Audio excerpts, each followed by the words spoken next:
প্রিয় তোমার যে ফার্স্ট লুকটা ছিল, ফার্স্ট লুকটা আর প্রেমের গল্পের সাথে কি কোনো মিল আছে? কোনো মিল নাই। শাকিব খান গল্প বুঝে না। এখন শাকিব খানের উচিত দর্শকের চাহিদা পূরণ করা। ভালো কোয়ালিটি সম্পন্ন সিনেমা আমরা শাকিব খানের কাছ থেকে আশা করি। শাকিব খান যেই মাপে হিরো বাংলাদেশে বর্তমানে, তার উচিত পরিচালককে নির্বাচন করে সিনেমা তৈরি করা। যেরকম আমরা অন্যান্য সিনেমার সাথে, অন্যান্য হিরোদের সাথে যদি শাকিব খানকে তুলনা করি, তাহলে অন্যান্য সিনেমা থেকে শাকিব খানের ছবিটা অবশ্যই বেটার হবে। যেমন মনে করেন শাকিব খান যদি সিনেমাতে হাঁটাকোটা করে 2 ঘন্টা 2.5 ঘন্টা, তাহলেও শাকিবিয়ানরা এসে কিন্তু সিনেমাটা দেখবে।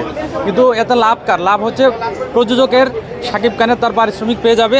কিন্তু দর্শকরা যে এত ভালোবাসা দিয়ে তার সিনেমাটাকে দেখতে আসে, টাকা খরচ করে, কিন্তু দর্শকের লাভ কি?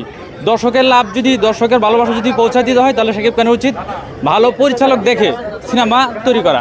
যেমন শাকিব খানের উচিত অতীতে কোন কোন পরিচালকের সিনেমা মানে ভালো রেটিং পেয়েছে, ভালো প্রশংসা হয়েছে এবং ব্যবসা সফল হয়েছে, সেইগুলা পরিচালককে দেখে সেই সমস্ত পরিচালককে সিলেক্ট করে শাকিব খানের উচিত সিনেমা তৈরি করা।